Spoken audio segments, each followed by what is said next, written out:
Hello, boys and girls. It's great to see you again. Welcome to another story time with Ms. Garner. I am so excited to bring you today a book on fairy tales. And I think I shared this book with you already, but this was given to me as a gift, and it's a collection of Grimm fairy tales. If you look at the table of contents, there are 35 fairy tales, and boys and girls, that's not even all of them. The Grimm brothers were famous for collecting fairy tales, tales that were handed down from one generation to another, and they began writing them. I'm so glad they did because they are wonderful stories to read. How many of you have ever heard of the Sleeping Beauty? That was collected by the Grimm brothers. The Frog Prince, Rapunzel, Rumpelstiltskin, the one that I read to you recently. Hansel and Gretel is another, and the list goes on. Aschenputtel, which is actually Cinderella, the original fairy tale, Aschenputtel. And we also, let's see, The Fisherman and His Wife. That's another favorite of mine. Maybe I'll read that next week. Boys and girls, I hope that you will familiarize yourself with fairy tales because they are some of the best stories to read. Now, we have been talking about fairy tales and how they include different elements. You'll know that the story that you're reading is a fairy tale if it has some of these elements. For instance, the beginning. Fairy tales begin with there once was, or long ago, once upon a time, there was once, in that fashion. Also, in fairy tales, there are good characters, and there are bad and evil characters. There's also a lot of make-believe or magic or fantasy that happens in a fairy tale. Things happen in threes in a fairy tale. There's an element of royalty, and also my favorite, fairy tales have happy endings. I love that. So boys and girls, if you have your elements of a fairy tale list that's in your lesson plan packet, it would be a great idea to look that over. And as you're listening to the fairy tale, if you want to pause and take notes, that would be great for the activity that you're supposed to complete after the fairy tale, after hearing the fairy tale. The assignment, I should say. So boys and girls, the fairy tale that I'm about to read to you now, I don't think it's very well known. I don't think there's a movie that's been made of it, a Disney film. I haven't seen a book on just this story at the library, but there could be one out there. I do know that it's in this collection. So I have my place marked with this wonderful ribbon that came with the book. I love that. And I hope you are sitting down in a nice comfortable spot as I begin reading The Three Little Men in the Woods. Now, boys and girls, there aren't any pictures in this book of fairy tales, but I want you to use your imagination, and as I read the book, the Grimm brothers were so great at writing this one down that I think you're going to be able to picture what's happening in the story in your head, okay, in your mind. So let me begin. There was once a man whose wife died, and a woman whose husband died, and the man had a daughter, and the woman also had a daughter. The girls knew each other and went for a walk together, and then they went to the woman's house. And the woman said to the man's daughter, "Listen to me. Go and tell your father I want to marry him. Then you will wash in milk every morning and drink wine. But my daughter will wash in water and drink water." The girl went home and told her father what the woman had said. The man said, "What should I do? Marriage is a joy, but it's also torture." Finally, when he couldn't make up his mind, he took off his boot and said, "See this boot? There's a hole in it. Take it up to the attic, hang it on a nail, and pour water into it. If the water stays, I'll take a wife. If it runs out, I won't." The girl did as she was bidden. The water pulled the sides of the hole together, and the boot stayed brimful. She told her father what had happened. Then he went up to the attic to see for himself, and when he saw it was true, he went to the window and courted her, and the wedding was celebrated. Next morning, when the two girls got up, the husband's daughter had milk to wash in and wine to drink, and the wife's daughter had water to wash in and water to drink. On the second morning, the husband's daughter, as well as the wife's daughter, had water to wash in and water to drink. On the third morning, the husband's daughter had water to wash in and water to drink, and the wife's daughter had milk to wash in and wine to drink. And that's how it was from then on. The wife hated her stepdaughter like poison and racked her brains looking for ways to make things worse for her from day to day. For one thing, she was envious because her stepdaughter was beautiful and sweet-tempered, while her own daughter was ugly and horrid. One winter day when the ground was frozen solid and hill and dale were covered with snow, the wife made a dress out of paper, called the girl and said, "Put on this dress and go out into the woods. I want you to bring me a little basket full of strawberries. I have a craving for them." "My goodness," said the girl, "strawberries don't grow in the winter time. The ground is frozen and everything is covered with snow. And why do you want me to go out in this paper dress?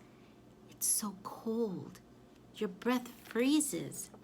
The wind will blow through it, and the brambles will tear it off me." "Don't you dare talk back to me," cried the stepmother. "Get a move on, and don't show your face again until that basket is full of strawberries." Then she gave her a piece of stale bread. "This will do for you for the day," she said. And she thought, "She'll die of cold and hunger out there, and I'll never see her again." Obediently, the stepdaughter put on the paper dress and went out with the little basket. As far as the eye could see, there was nothing but snow and not the slightest blade of green. When she got to the woods, she saw a hut. 3 dwarfs were peering out of it. She bade them good morning and knocked shyly at the door. "Come in," they cried. She went in and sat down on the bench by the stove to warm herself and eat her breakfast. The dwarf said, "Give us some." "Gladly," she said, and broke her piece of bread in 2 and gave them half. "What are you doing out here in the woods in that thin dress in the dead of winter?" they asked. "I've been sent to look for strawberries," she said, "and I'm not to go home until I've picked a basket full." When she had eaten her bread, they gave her a broom and said, "Sweep the snow away from the back door." While she was outside, the 3 little men talked it over. "What should we give her for being so good and kind and sharing her bread with us?" The first said, "My gift is that she shall become more beautiful every day." The second said, "My gift is that whenever she says a word, a gold piece shall fall out of her mouth." The third said, "My gift is that a king shall come and take her for his wife." The girl did as the dwarfs had bidden her. She took the broom and swept the snow from behind the hut. And what do you think she found? Ripe strawberries, every one of them dark red, coming up from under the snow.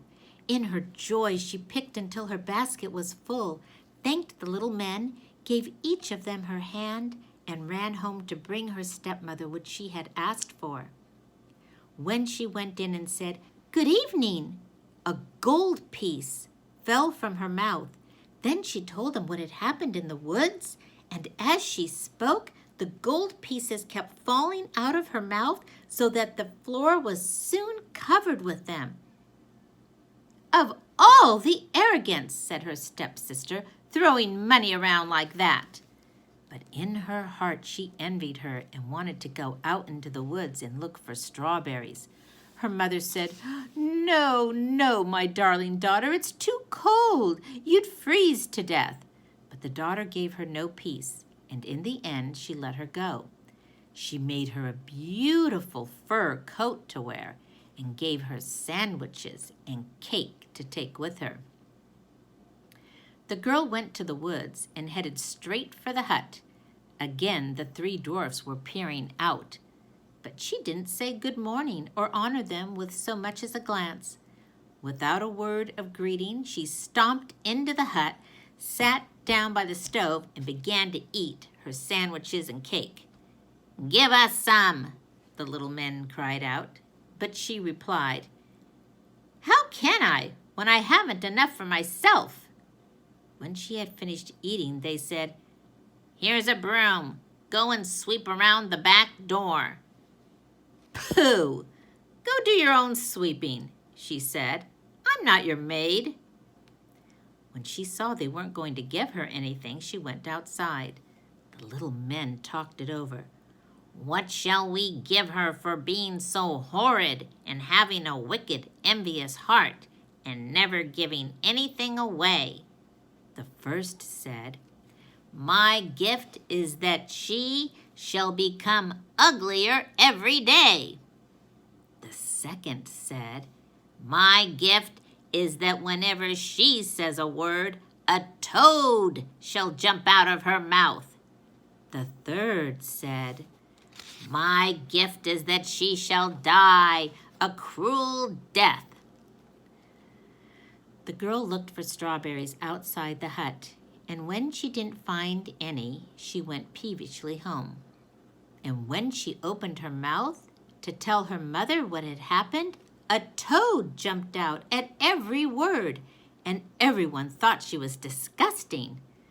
The stepmother was angrier than ever. All she could think of was how to bring sorrow to her husband's daughter, who was growing more beautiful every day.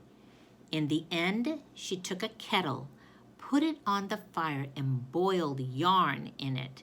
When the yarn was boiled, she threw it over the poor girl's shoulder, gave her an axe, and told her to go out to the frozen river, cut a hole in the ice, and rinse the yarn. Obediently, she went to the river and began to chop a hole in the ice. While she was chopping, a marvelous carriage came along, and a king was sitting in it. The carriage stopped, and the king asked, "Who are you, my child, and what are you doing here?" "I'm a poor girl, and I'm rinsing yarn." The king felt sorry for her, and when he saw how beautiful she was, he said, "Would you like to ride away with me?" "Oh, yes, with all my heart," she said, for she was glad to get away from her mother and sister. So she got into the carriage and rode away with the king, and when they got to his palace, their wedding was celebrated with great splendor, and that was the little men's gift to the girl. A year later, the young queen gave birth to a son, and when her stepmother heard of her great fortune, she and her daughter came to the palace as if to pay her a visit. Then one day when the king had gone out and no one else was there, the wicked woman grabbed the queen by the head, and her daughter grabbed her by the feet, and they picked her up from her bed and threw her out of the window into the river. Then the ugly daughter lay down in the bed, and the old woman pulled the blankets up over her head. When the king came home and wanted to speak to his wife, the old woman cried, "Hush, hush, not now. She's all in a sweat. You must let her rest." The king thought no harm and didn't come back until the next morning. Then he spoke to his wife, and she answered, and at every word a toad jumped out of her mouth. when up until then it had always been a gold piece. He asked what was wrong with her, but the old woman said it came of the bad sweat she'd been in, and the trouble would soon go away. That night the kitchen boy saw a duck swimming in the tunnel, and the duck said, "What are you doing, King? Are you awake or slumbering?" When he didn't answer, the duck said, "What are my guests about?" And the kitchen boy answered, "They're sound asleep, no doubt." Then the duck asked, "And what of my baby sweet?" And he answered, "He's in his cradle, asleep." Then the duck took the form of the queen and went to the child and plumped up his bed and covered him up. Then she turned into a duck again and swam away in the runnel. Next night she did the same thing, and on the third she said to the kitchen boy, "Go and tell the king to take his sword and stand on the threshold and swing it 3 times." The kitchen boy ran to the king and told him, and he came with his sword and swung it 3 times over the ghost. The third time his wife stood before him, alive and well and as lovely as ever. The king was very happy, but he kept the queen hidden in a bedchamber until the Sunday when the child was to be christened. After the christening, the king said, "What should be done to a person who drags someone out of bed and throws him into the water?" The old woman answered, "The villain should be shut up in a barrel, studded with nails, and rolled down the hill into the water." The king said, "You've pronounced your own sentence." He sent for just a barrel, and the old woman and her daughter were put into it, and the lid was hammered tight, and it was rolled down the hill into the river. The end. So boys and girls, like in all fairy tales, not only is there a happy ending, but good always triumphs over evil.